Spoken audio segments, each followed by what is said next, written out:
One morning, as James waited to leave the big station with his train, the Fat Controller came to see him. Good morning, James. I hope you can give us a good run this morning. I have an important meeting to go to, and I don't want to be late. Do your best, won't you? Of course, sir. I'll have you there in no time. Well done. I knew I could rely on you, better than I could rely on that pizza guy. A pizza, sir? What time do you call this? I ordered 2 hours ago!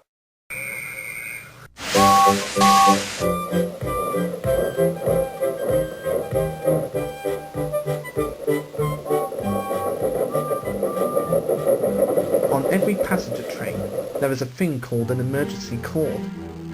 If there is an emergency, it can be used to call the guard, and it automatically stops the train at the same time. But it must only be used in an emergency. Otherwise, the person who called it may have to pay a fine. And who wants to do that? I mean, money's really a problem at the moment since the VAT's been increased and all that.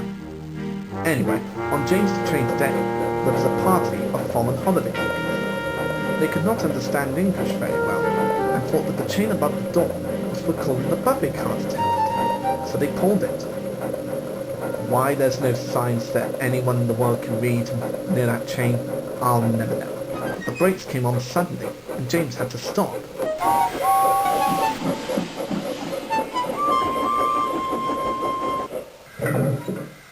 Oh, what now? I haven't broken my coaches again, have I? No, it's not that situation this time, James. It's an emergency. An emergency? Yeah, someone's called the emergency communication cord. The guard went along the train to see what was wrong. The foreign visitors were pleased to see him, but the guard was not pleased when they asked him for 4 cups of coffee. You evil foreigners. But we didn't know that was for stopping the train, didn't we? Well, you shouldn't have pulled it in the first place, god damn it. Well, there should be a sign up there. Well, you still shouldn't be so stupid, should you?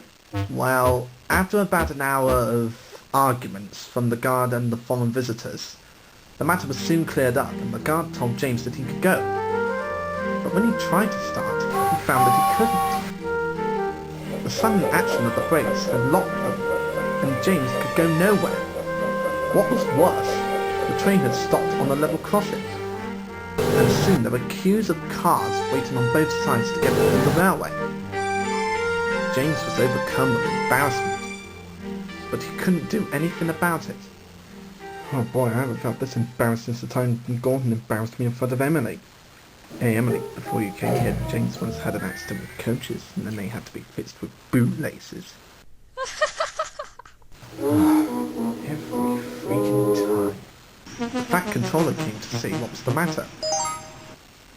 And soon the drivers were all telling him what a nuisance the railway was. I'm sorry, sir. Not your fault, James, but I don't know how I'm going to reach my meeting. James didn't either. When someone waiting at the queue of traffic caught the Fat Controller's eye. Oh, bloody traffic queues. Is that Sex Van? Maybe he could turn around and... Honestly, I don't know why I bother driving my van on Sundays. Oh my god, it's the Fat Man. What's the problem, sir? I have to attend a meeting and I cannot be late. Please give me a lift. Oh, of course, sir. Yeah. I'm going where you're going anyway. It was another hour before someone came to fix the brakes, and longer still before James could start again. He was feeling sorry for himself.